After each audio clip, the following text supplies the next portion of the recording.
The DEA continues to refuse to schedule marijuana at a lower schedule. It's still considered a Schedule I drug. However, recently they decided to schedule synthetic marijuana produced by a pharmaceutical company as a Schedule II drug, even though this drug has side effects that you wouldn't experience if you used marijuana.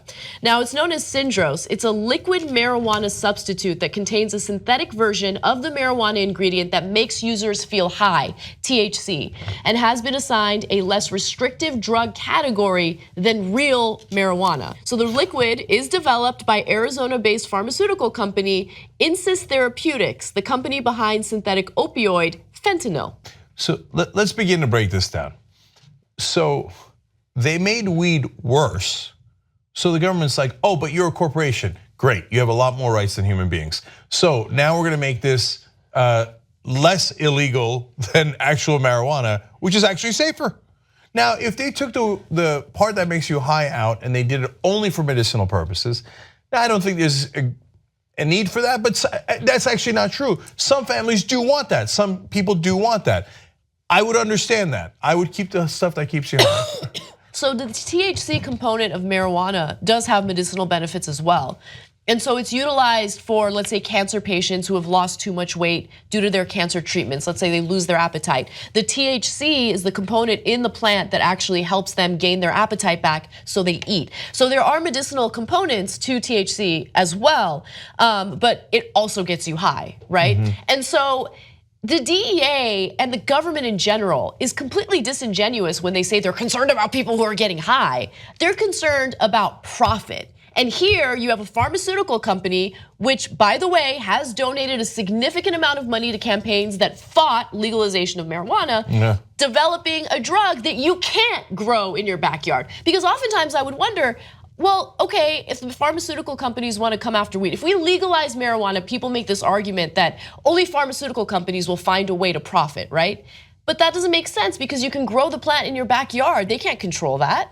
And then I realized, that's what they can't stand. And here's what they did. They created a chemical, a synthetic form of marijuana that you can't grow in your backyard, that the government will legalize, right? And then they'll continue criminalizing a natural plant that doesn't have the same side effects as this crap. It's insane. So the point about taking the THC out is for some ailments, you could actually take the THC out and then because you give it to kids sometimes and you don't want the kids to get high. And so if you did that, then at least there's a reason why it's synthetic. And then you could begin to understand that. In this case, they kind of want to keep it in, maybe because of some of the medical purposes that Anna talked about, but also because it helps if it makes you feel good, they're gonna sell more of it. Fentanyl this is unbelievable. It's 100 times more powerful than morphine. Morphine illegal, I mean, hospitals can use it, et cetera, but you can't get morphine, you're certainly not over the counter, you can't get it on the street, it's illegal in that sense. Fentanyl, which is 100 times more potent. Oh, pharmaceutical companies making a profit off that, go ahead and sell it, right? And if there's a part that gets you addicted or makes you feel good and leads to more sales, keep it in, it's okay, that's fine. Oh, it's synthetic and they can't copy it, so only you can make a profit off of it. Great, you win. These guys, they don't care about legalization. In fact, they hate it. Right. Because they're like, no, it's ours, marijuana's ours, right? Yep. So they spent $500,000 to defeat a campaign to legalize marijuana in Arizona. So don't be under the mistaken assumption that they're pro-marijuana. Yeah. They're unbelievable. Because they can't profit from marijuana. They know that it's too difficult for a corporation or a pharmaceutical company to profit from marijuana. It is a plant that you can grow on your own. You don't need a pharmaceutical company for it, right?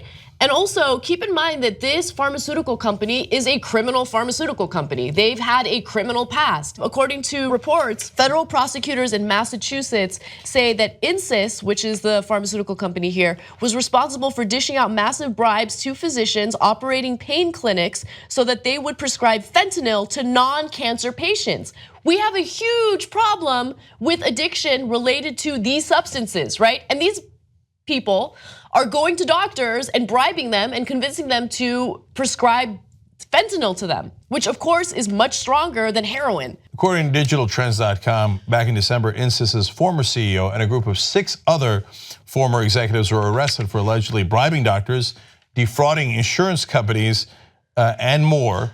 And 40-year-old former CEO Michael Babbage was arrested on conspiracy to commit racketeering and other crimes. Keep it classy. But you know, when we talk about criminals, we usually focus on people who possess things like marijuana. We never talk about these people. These are the real criminals. So, I mean, it's not according to us, it's according to the authorities who charged them. So, if you smoke a natural product like marijuana, you could be in a lot of trouble. Based on 3 strikes, we've covered cases where you get a life sentence. But if you are producing a synthetic, inferior product that causes side effects, well, the government will do you a favor. And even if you were charged with criminal racketeering while doing that, they will do you a favor and say, oh, no, now we'll take your drug, which is not as good, and we'll make that, we'll consider that safer and less illegal than the actual plant.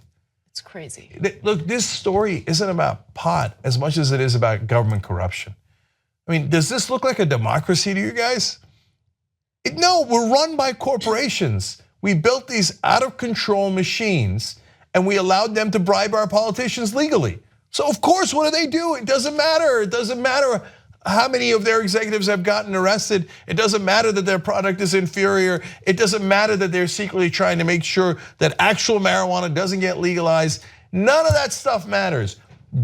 Are you a corporation? Then you are God. We give you everything you want. You're an actual human being or you're a natural product that we can't monetize well enough? No, we vote no. So that was what happened in Arizona. It's happening all across the country. Yes, on the issue of marijuana, we will eventually win. And that's because it has become so overwhelmingly obvious what a fraud the war on drugs is.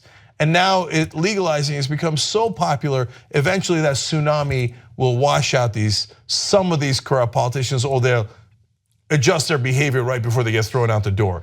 But in the meanwhile, anywhere where they can sneak in corruption, they're still happy to do it. Wolf-pack.com.